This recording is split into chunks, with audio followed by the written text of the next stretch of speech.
কর্মীদের আত্মত্যাগের বিনিময়ে আজকে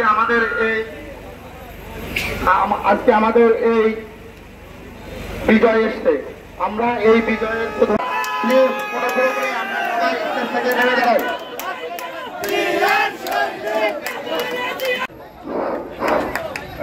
আপনারা আমার সাথে একটু স্লোগান দেন, খালেদা জিয়া তারেক রহমান মাসপাড়ার মাটি বিএনপি ঘাঁটি অরুণ ভাইয়ের ঘাঁটি মাসপাড়ার মাটি ভাইয়ের ঘাঁটি শহীদ খালেদা জিয়া জিন্দাবাদ। শান্তিতে থাকেন, কোন রকম বিশৃঙ্খলার চেষ্টা করবেন না, তার ভালো জবাব দিয়ে দেবো।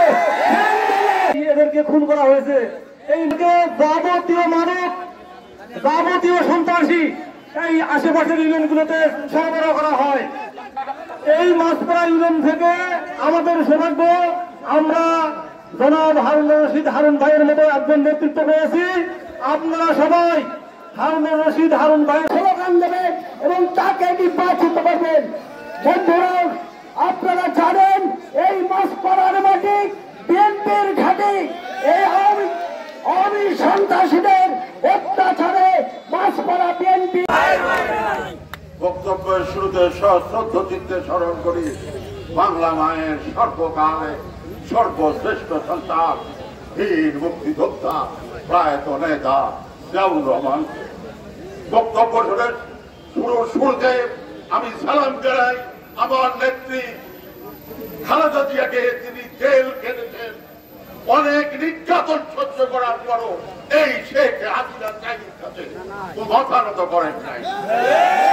আলহামদুলিল্লাহ, আমার নেতা যিনি তেপান্তরের পাশ থেকে বাংলাদেশে এই ছাত্র জনতার ভিতর দিয়ে তাদেরকে উদ্বুদ্ধ করে এই 5 তারিখের এই গণ অভ্যুত্থান সৃষ্টি করতে পেরেছে। বন্ধুরা, আপনারা জানেন এই গত 17 বছরের ইতিহাস, এদেশের মানুষের উপরে আওয়ামী শাহী নির্যাতনের ইতিহাস, সেই ইতিহাসের কিছু মিল রয়েছে আপনাদের এই মাসপাড়ায়। বছরের মতো যে পুরো চেয়ারম্যান এই আমার মাসপাড়ার ভাইদের উপরে এত অন্যায় করেছে, এত নির্যাতন করেছে,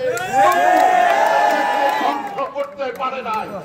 আজকের এই জনসমাবেশ, এই জনসমুদ্র প্রমাণ করে যে পুরো পতন হয়েছে। এদেশে আবার সুন্দর একটা রাষ্ট্র নির্মাণে পথ সূচিত হয়েছে, নূতন সূর্য উদিত হয়েছে। এদেশের মানুষ আবার শান্তিতে থাকবে, সুখে থাকবে, তার পথ কিছুটা করবে। এই বর্তমান যে সরকার রয়েছে তাদেরকে আমরা সহযোগিতা করব একটা গণতান্ত্রিক দেশ প্রতিষ্ঠা করার জন্য, ভোটের সরকারের প্রতিষ্ঠা করার জন্য, আইনের শাসনের সরকার প্রতিষ্ঠা করার জন্য, এদেশের মানুষের সুখে শান্তিতে থাকার একটা সরকার প্রতিষ্ঠা করার জন্য আমরা এই অন্তর্বর্তীকালীন সরকারকে বাংলাদেশ জাতীয়তাবাদী। গোরস্থানের ভোটের প্রধানমন্ত্রী শেখ হাসিনা বলেছিল তারেক জিয়া সম্বন্ধে যে তারেক জিয়া লন্ডন থেকে ইসালা এখানে পারলে তুই দেশে আয়।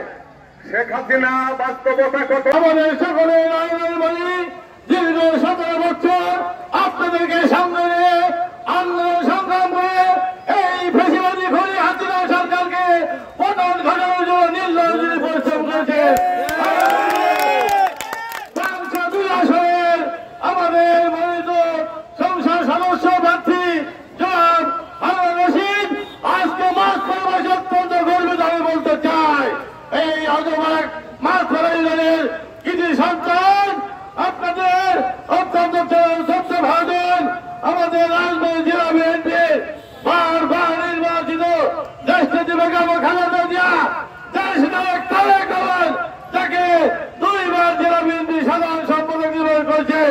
আজকে আমি বলতে চাই, এই মাসপাড়া ইউনিয়নের কাহিনী আমরা অনেক শুনেছি রাজধানী থেকে। প্রতিদিন আমি রাজধানী কোর্টে আপনাদেরকে দেখতে পেয়েছি।